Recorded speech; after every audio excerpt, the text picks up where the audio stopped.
नमस्कार मित्रांनो, स्वागत आहे तुमचं पुन्हा एका नवीन व्हिडिओमध्ये. जय जय श्री स्वामी समर्थ. स्वामी भक्तांनो, पैशांची तंगी असेल तर प्रत्येकाला एक प्रकारचा मानसिक ताण येतो. आर्थिक समस्या माणसाला चिंतेमध्ये टाकतात. मेहनत करून जर पैसे मिळत नसतील तर टेन्शनही येतं. हातामध्ये पैसे टिकले नाहीत तर चिडचिड होते. अशा वेळी अनेक जण काळजीमध्ये पडतात. परंतु तुम्हाला माहीत आहे का की लाल किताबमध्ये अशा समस्यांवरती काही सोपे आणि प्रभावी उपाय सांगण्यात आलेत. हे उपाय तुमचं नशीब देखील बदलू शकतात आणि तुमच्या आयुष्यातील पैशांची चणचण देखील दूर करू शकतात.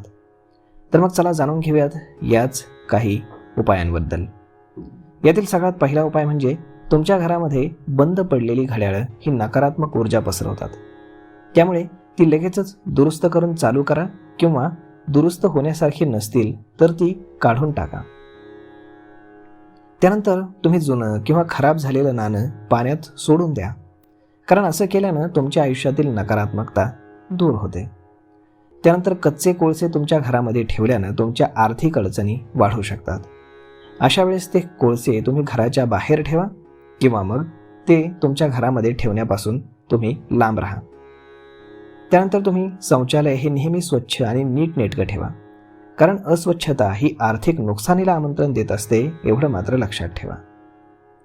त्यानंतर घराच्या छतावरती लाकूड किंवा लोखंडाचा साठा ठेवणं हे देखील अत्यंत अशुभ मानलं जातं. त्यामुळे जर असा साठा तुमच्या घराच्या छतावर स्लॅबवरती जर असेल तर तो आजच काढून टाका. त्यानंतर फाटलेल्या किंवा जुन्या चादरी वापरणं शक्यतो टाळा. नवीन आणि स्वच्छ चादरी वापरा.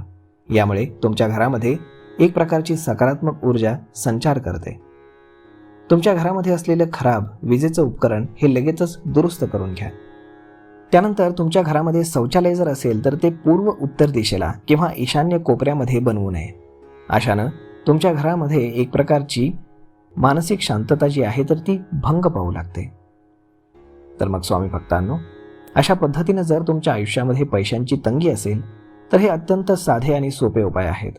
आणि यामुळे हे उपाय जर तुम्ही केले तर तुमच्या आयुष्यातील वायफळ खर्चांपासून तुम्हाला कायमची मुक्ती मिळेल. तर मग स्वामी भक्तांनो, हा व्हिडिओ, ही माहिती तुम्हाला कशी वाटली हे तुम्ही आम्हाला कमेंट करून नक्कीच सांगा. आणि जर आवडली असेल तर आपल्या जवळच्या मित्रमंडळींसोबत देखील हा व्हिडिओ तुम्ही शेअर करायला विसरू नका.